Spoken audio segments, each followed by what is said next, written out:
Hello everyone, my name is Sarah Aprilia, student number 049. Here I want to present about the analysis of Sailing to Byzantium, a poetry by William Butler Yeats. And this is the poetry. So, Sailing to Byzantium was published in 1927 when Yeats was 62 years old. The genre is dramatic monologue and it is a Victorian poetry. Sailing to Byzantium focuses on first obsession with spirituality, the second is negotiation with physical deterioration in old age, the third is issues of transience and mutability, and the fourth is solution to escape the death and decay of the natural world. And I want to explain the summary of this poetry. The speaker introduced the reader to a world that has no room in for parents. It is a world where young lovers cuddle under a tree full of singing birds who seem oblivious to their own death, whether filled with fish, and every living thing, whether human, fish, or bird, is born and then dies. Everything in the country is so caught up in the moment that it can pay attention to things that might outlast the flesh. An old man in this world is just an old scrawny scarecrow, unless he can keep his soul alive, vital, and singing in his weak and tired body. No one can take the soul to do this. People who wish to keep their soul alive must find out through their own study. For this reason, the speaker has traveled across the ocean to the ancient holy city of Byzantium. The speaker addressed the long-dead Byzantine saints and saints who are now trapped in the fire of God's glory, which is like the beautiful gold tiles that adorn the Byzantine church. He asked them to come out of this fire, to spin in spiral like the spindles of spinning wheel, and to teach his soul to sing. He wanted them to burn his mortal heart of flesh, which has tethered to his frail body and unable to understand or accept his own death, and take him to their world of immortal art when he left his body. The speaker also said he would not take on a mortal physical form again. Instead, it would become a fine piece of gold art, something metalworkers in ancient Greece might have made to hang in an emperor's bedroom. Or he will become a golden bird placed on a golden tree where he, like a sage, can teach people his eternal and otherworldly wisdom, his transcendent understanding of the past, present, and future.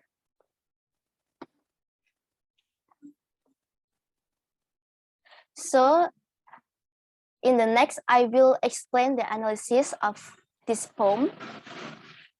In analysis, it contains topic or issue, themes, and elements and devices. So this poem is about a man escaping from his country to a place where he can receive his soul with glorious work of art. As a speaker of the poem, he declares he doesn't belong to his country, a seat full of young people.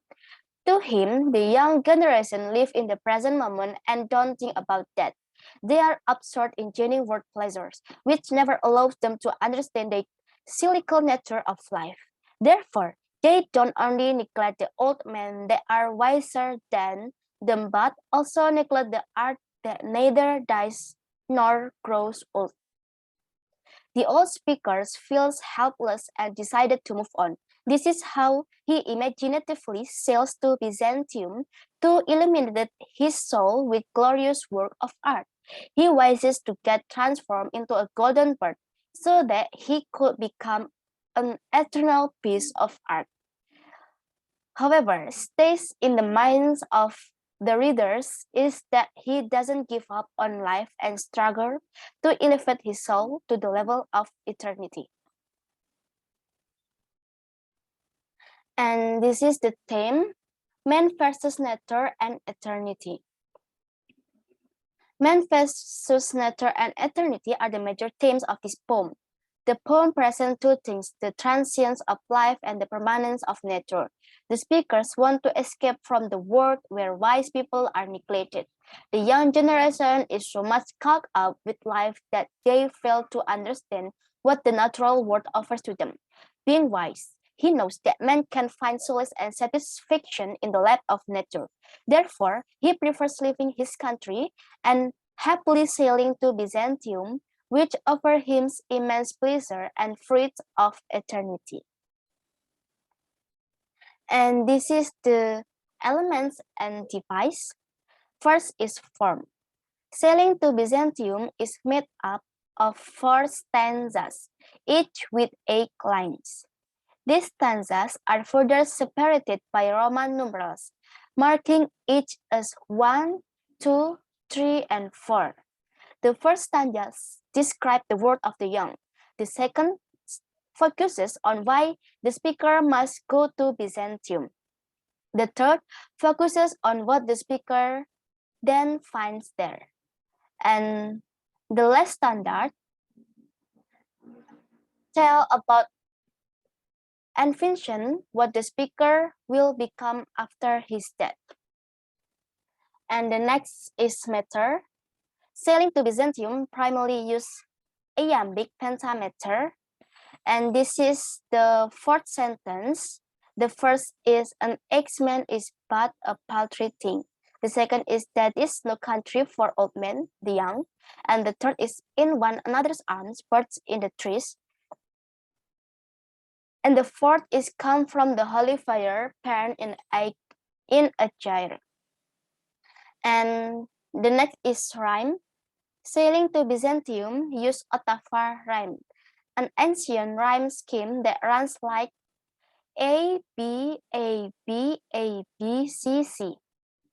The rhyme scheme of sailing to Byzantium is, however, not totally regular. The speaker often uses slang rhyme, as when he rhymes unless and dress with mannequins or wall, soul, and animal. And the last is the symbol. There is 3 symbols. It is art, birds, and Byzantium. So the first is art. 2 kinds of artistry play powerful symbolic roles in sailing Byzantium. Music making and visual art. The point here is that art doesn't just outlive humans, but somehow resembles eternity itself. This is the article of eternity. Art represents what is immortal through what is mortal, and in doing so, helps humans to imagine something past their bodily life.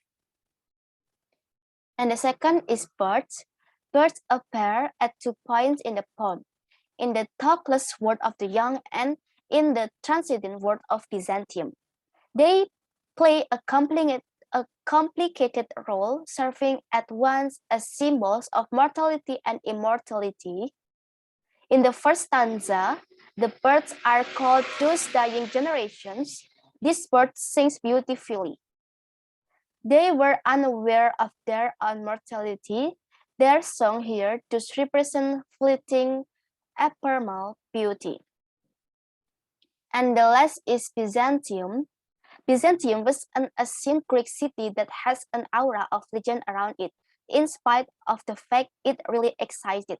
It was renamed Constantinople after the Emperor Constantine, who made it the capital of Roman Empire, and it later became modern-day Istanbul. Its time as Byzantium was already in the distant past when Yeats wrote this poem.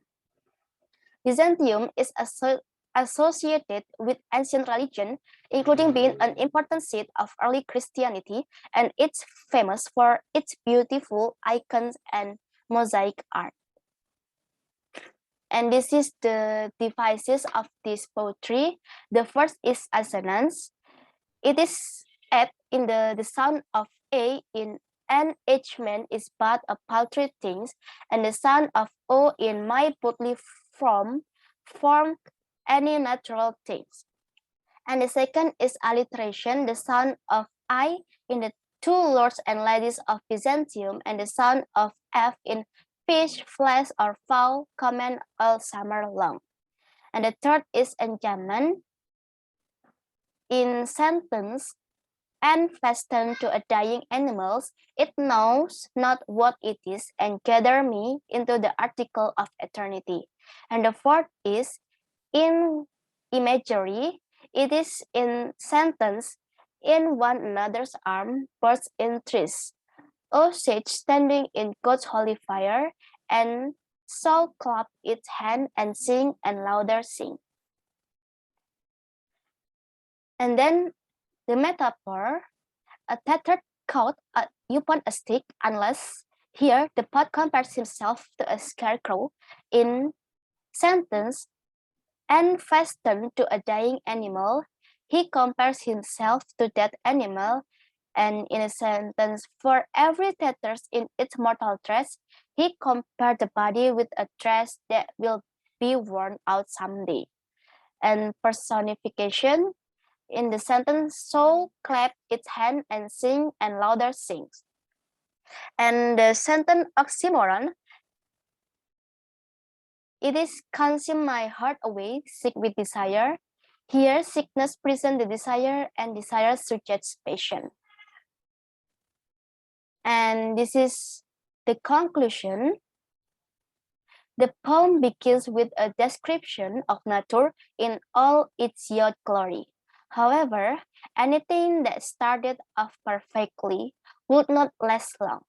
That is the dark underbelly of all the pleasurable life the speakers enjoy. With age, death, life, mimicking has need to escape thought of death, making this poem has a meaning, namely the mortal world, while it is referred with the eternal of nature. Thank you.